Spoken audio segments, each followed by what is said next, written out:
The holidays are over, the dishes are put away, the guest sheets are washed, and the kids and grandkids have gone home, and suddenly the house feels very different. A little too quiet, a little too big, a little too much. If you've walked through your home in the past week thinking, why am I still taking care of all of this when it's just me now? This video is for you. Hey, I'm Julie Sabby with Vikings Homes, brokered by eXp Realty, and I specialize in helping empty nesters and seniors in the Twin Cities right-size into homes that are easier to live in, easier to maintain, and better aligned to the life that they're living now, not the life they had 20 or 30 years ago. Today, let's talk about why the holidays can shine a spotlight on what's no longer working and what it might look like to listen to that nudge that says, it's time. The holidays have a way of magnifying everything. When the house is full, kids are home from out of state, grandkids running down the hall, coats piled by the door, it can feel like, yes, this is why we kept the big house. This is why we have the extra bedrooms. But then everyone leaves. You walk past those now empty rooms, the guest room that's only used a few nights a year, the formal dining room that's set beautifully, but mostly for show, the basement filled with toys no one is little enough to play with anymore. And instead of feeling warm and full, the house feels heavy. Not emotionally, although there's that too, but physically and mentally heavy. Too many stairs, too much cleaning, too much yard to maintain, too many I'll get to that someday projects. The holidays often become this annual check-in. Can I still host the way I used to? Did my back hurt more this year cooking and cleaning? Was I more tired going up and down the stairs 20 times a day? And did I secretly think I can't keep doing this forever? If you notice those things this year, that's not you being negative.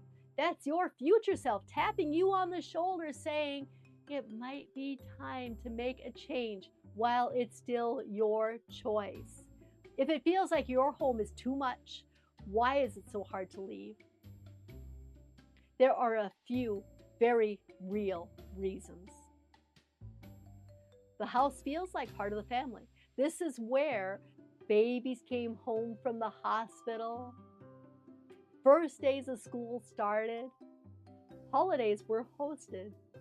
Letting go of the house can feel like letting go of those memories, even though the memories live in you, not in the drywall. Guilt about where will we all gather. A lot of parents feel responsible for being home base. You may worry, if we downsize, where will everyone stay? Will the kids be upset if we sell the family home?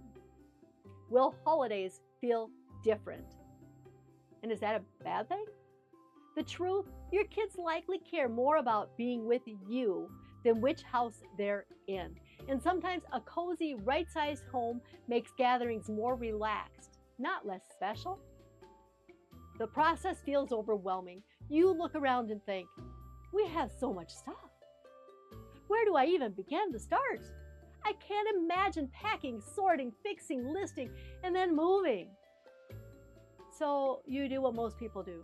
You put it off another year, and then another, and another, until something forces the move. Health, mobility, finances, when it would have been so much easier to have done on your own timeline. Here are some gentle signs that this holiday season may have been your wake-up call. Sign 1, you only use a fraction of your house when you think about your daily life. You realize you live in the kitchen, the family room, your bedroom, and maybe only use one bathroom. Entire floors or wings of the house only get used when guests come, if at all. There's a lot of square footage to heat, clean, insure, and maintain just in case. Sign 2, hosting felt more exhausting than joyful. You love your family, but hosting wiped you out. Your back hurt, your knees complained on the stairs. You woke up sore the next day. You caught yourself thinking, this used to be fun. Now it's a lot. That That's not you being ungrateful. It's your body being honest. Sign 3, deferred maintenance is starting to pile up. During the holidays, you noticed that carpets are worn, paint that's chipped, a roof, furnace, or windows that are getting up there in years.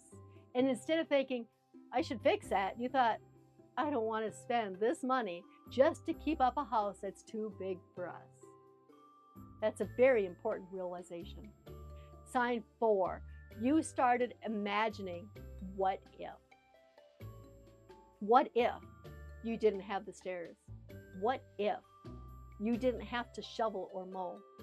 What if you had everything you need on one level? What if you could lock the door and travel without worrying about a big empty house? When the what ifs start sounding more peaceful than what is, that's a strong sign your heart is ready for the next chapter, even if your head is still catching up.